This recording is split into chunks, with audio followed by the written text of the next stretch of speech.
બેઠા છો હું તો શરમ આવું છું, અરે તમે છો આભના ધાંભલા એની હું પુત્ર વધુ થાઉં છું। શું તમે બેઠા છો હું તો શરમ આવું છું, તમે છો આભના ધાંભલા એની હું પુત્ર વધુ થાઉં છું। અરે અધર્મી સભામાં આજ અકળાવું છું અને 5 ધાર્યા પછી પાછી હવે પછતાવું છું સાહેબ। આગળ શું કહેતી હતી દ્રૌપદી એટલું જ નહીં, પણ પાપિયા નામના ચૂંટલો પકડશે, પાપિયા નામના ચૂંટલો પકડશે, ધક્કા મારી આમથી તેમ ઢહળશે।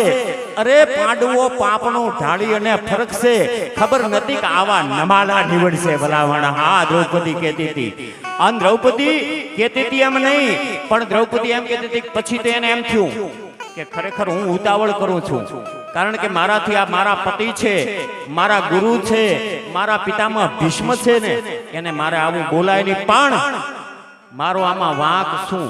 તો પરમાત્માને યાદ કરવા માંડી, હે કનૈયા કરવા માંડી, હે કનૈયા, હે કનૈયા મને બચાવી લે, મને બચાવી લે, મને બચાવી લે। ને આમ એમ કહેવાય કે દ્રૌપદીએ પોતાનો સાડીનો છેડો છે ને એ આમ હાથમાં રાખ્યો અને બીજો છેડો છે એ દાઢમાં નાખી દીધો અને કનૈયાને હાથ કરવા માંડી, હે કૃષ્ણ કનૈયા તું બચાવી લે, બચાવી લે, બચાવી લે। અને ત્યારે કોકે કીધું કે હે કનૈયા, જ્યારે સ્ત્રીની આબરૂ એમ કહેવાય જોખમમાં છે ને તને પડકાર કરી કરીને દ્રૌપદી કહે છે તો તારું ધુઆટું કેમ ફરકતું નથી? તું જઈને એને બચાવી લે, આબરૂ ઇજ્જત બચાવી લે।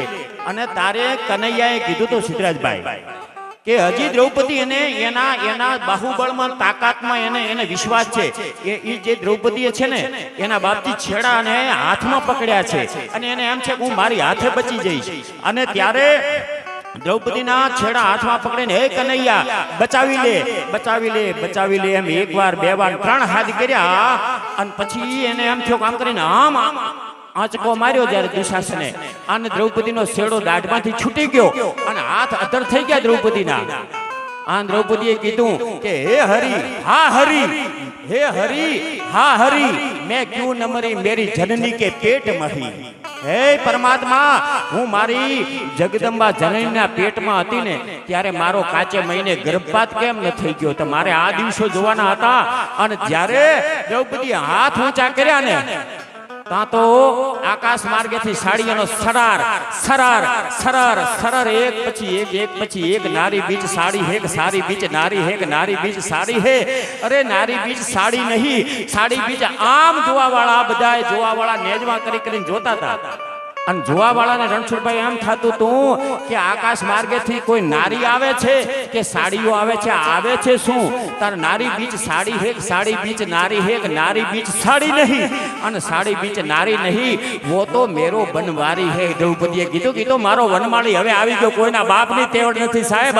હા મારો પરમાત્મા હવે મારી લાજ રાખવા માટે પહોંચી આવ્યો છે। લજ રાખ તો જીવ રાખ।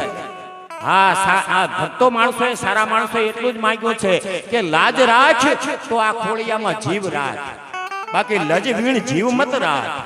લજ રાખ તો જીવ રાખ અને લજ વીણ જીવ